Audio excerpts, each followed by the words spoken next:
देखिए, जब बिहार में विधानसभा का चुनाव हुआ था और जिस तरीके से एनडीए गठबंधन को बम्पर जीत मिली थी, उसके बाद एक बात की खूब चर्चा होने लगी। चर्चा ये कि कांग्रेस पार्टी के जो 6 विधायक हैं वो एनडीए में शामिल हो सकते हैं। साफ शब्दों में कहें तो कांग्रेस पार्टी के जो विधायक हैं वो टूट सकते हैं।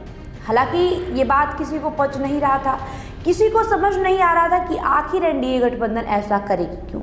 आखिर जो बीजेपी के या जेडीयू के लोग हैं वो ऐसा क्यों करेंगे, क्योंकि खुद ही जो एनडीए गठबंधन है उसको 202 सीटें मिली। लेकिन किसी को ये बात पता नहीं था कि उसी समय मार्च में होने वाले राज्यसभा चुनाव की तैयारी शुरू हो चुकी थी। खबरें ये आने लगी कि जो तमाम बीजेपी के नेता हैं वो कांग्रेस विधायकों से मिल रहे हैं, राजद के भी कुछ विधायकों से मिल रहे हैं और उन्हें ये बताने की कोशिश कर रहे हैं कि अब इस पार्टी का कोई अस्तित्व नहीं है, इस पार्टी का कोई फ्यूचर नहीं है, आप हमारे साथ हो लीजिए। हालांकि उस वक्त तो ऐसा कुछ नहीं हुआ, लेकिन जो कल वाकया हुआ है, जिस तरीके से राज्यसभा चुनाव की वोटिंग के समय कांग्रेस के 3 विधायक अचानक लापता हो गए, राजद के 1 विधायक अचानक गायब हो गए, उसके बाद ये बातें कही जाने लगी है कि इस चीज़ की तैयारी एनडीए गठबंधन ने विधानसभा चुनाव के समय ही कर लिया था और डील इस तरीके से हुई थी कि आप क्रॉस वोटिंग तो नहीं करिए, लेकिन चुनावी प्रक्रिया से ही गायब हो जाइए।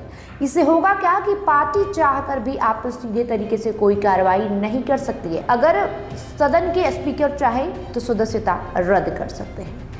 क्या पूरा रणनीति था, कौन कौन से नेता इसमें शामिल थे, हम हर चीज़ को आपको इस वीडियो में विस्तार से बताएंगे। माई पीडिया समाचार देख रहे हैं आप, मेरा नाम काजल तिवारी है। देखिए, सोमवार को यानी 16 मार्च को राज्यसभा की 5 सीटों के लिए चुनाव हुआ। इसमें 6 कैंडिडेट चुनावी मैदान में थे। एनडीए की तरफ से 5 सीएम नीतीश कुमार, रामनाथ ठाकुर, बीजेपी की तरफ से सीवीएस राम, बीजेपी राष्ट्रीय अध्यक्ष नितिन नवीन और उपेंद्र कुशवाहा थे। वहीं दूसरी ओर महागठबंधन की तरफ से अमरेंद्रधारी सिंह थे। एक कैंडिडेट को जिताने के लिए 41 विधायकों को वोट की जरूरत थी। एनडीए के 202 विधायक हैं, ऐसे में 5 सीट जीतने के लिए 3 विधायक कम पड़ रहे थे। जबकि एआईएमआईएम और बीएसपी का समर्थन मिलने के बाद राजद की कैंडिडेट की जीत आसान लग रही थी। लेकिन चुनाव से पहले एकजुट दिख रहे विपक्ष को झटका तब लगा जब कांग्रेस के 3 विधायक और राजद के 1 विधायक वोट डालने ही नहीं पहुंचे। ऐसा नहीं कि ये सब अचानक हुआ, एक एक चीज पूरी रणनीति, पूरी प्लानिंग के तहत हुई है। आखिर चुनाव के तुरंत बाद ऑपरेशन लोटस सफल कैसे हुआ, इसके लिए महागठबंधन और एनडीए के 10 से ज़्यादा विधायक और प्रदेश स्तर के कई नेताओं ने बताया है। उन्होंने बताया है कि इसकी तैयारी दिसंबर में ही शुरू हो चुकी थी। इसमें एक नेता नहीं बल्कि एनडीए के कई बड़े नेता शामिल रहे। महागठबंधन की एक पार्टी के विधायक ने यह बताया कि उनकी पहली मीटिंग जेडीयू नेता और मंत्री अशोक चौधरी के आवास पर हुई थी। उन्हें प्रलोभन दिया गया था कि उस पार्टी का अब कोई फ्यूचर नहीं है, उसे छोड़कर एनडीए के पाले में आ जाए। विधायकों को तोड़ने के लिए उनकी जाति के नेता भी लगे हुए थे। इसके अलावा नेताओं के पुराने संबंध को भी भुनाया गया। इतना ही नहीं, इलाकावार भी नेताओं को जिम्मेदारी दी गई थी। इन सब की अगुवाई डिप्टी सीएम सम्राट चौधरी कर रहे थे। नेताओं के साथ फाइनल डील सम्राट चौधरी कर रहे थे। इनकी कोशिश ज़्यादा विधायकों को तोड़ने की थी, लेकिन कुछ विधायकों के सामने इनकी दाल नहीं गल पाई। इस ऑपरेशन में केवल नेताओं को नहीं लगाया गया था बल्कि सीनियर स्तर के आईएएस भी इस पूरे डील में शामिल रहे। कांग्रेस के एक विधायक ने बताया कि उनसे लगातार 2 बार सीनियर आईएएस की मीटिंग हुई। उन्हें इलाके की योजनाओं के अलावा कई तरह के प्रलोभन दिए गए। कई विधायकों को भय भी दिखाया गया। इसके बाद जाकर मिशन सक्सेसफुल बना। बिहार विधानसभा चुनाव के बाद से कांग्रेस लीडरशिप क्राइसिस से जूझ रही है। प्रदेश अध्यक्ष राजेश राम अपना चुनाव हार गए।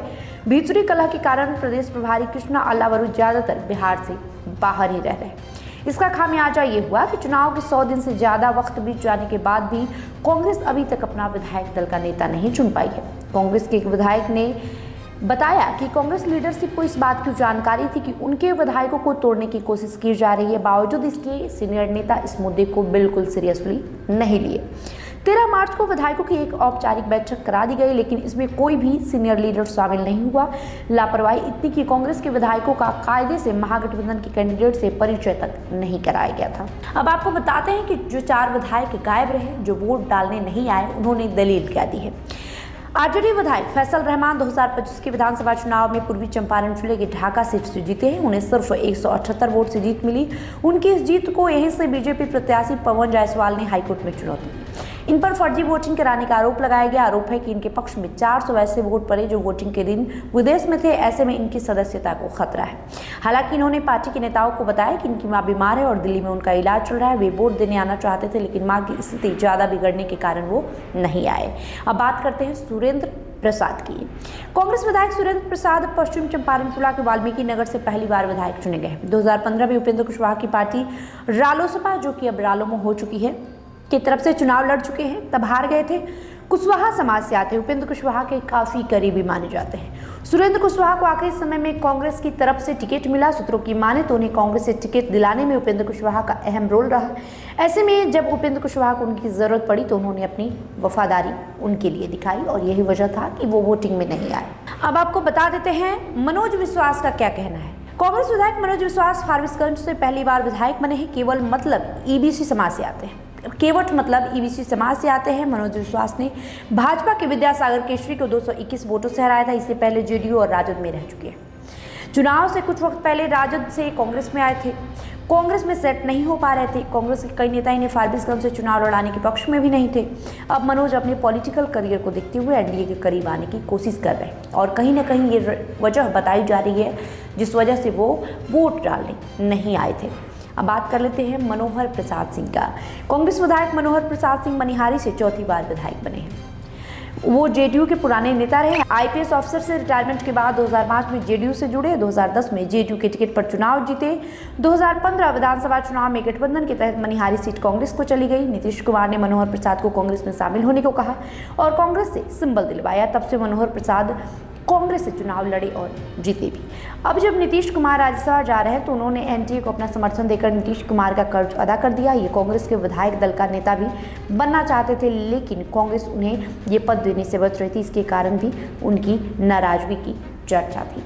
तो कहीं ना कहीं इस चीज़ की तैयारी जो है वो विधानसभा चुनाव के बाद ही कर ली गई थी और ऐसा कहा भी जाता है कि भारतीय जनता पार्टी जो है वो काफ़ी दूरदृष्टि रखती है और यही वजह है कि उस समय तो नेताओं को तोड़ने की कोशिश हुई, वो पार्टी में सामने से नहीं आए, लेकिन कल जो चीज़ें हुई है इससे ऐसा बिल्कुल लग रहा है कि कुछ न कुछ तो डील इन नेताओं से एनडीए गठबंधन की हो ही चुकी है और यही वजह रहा कि ये तमाम जो नेता हैं, खासकर कांग्रेस के जो 3 विधायक हैं, वो वोट डालने नहीं आए। बहरहाल आपको इस वीडियो को लेकर जो भी प्रतिक्रिया होगी कमेंट बॉक्स में लिखते जाइएगा। वीडियो को लाइक करिए, शेयर करिए, हमारे यूट्यूब चैनल को सब्सक्राइब करिए। बहुत बहुत शुक्रिया।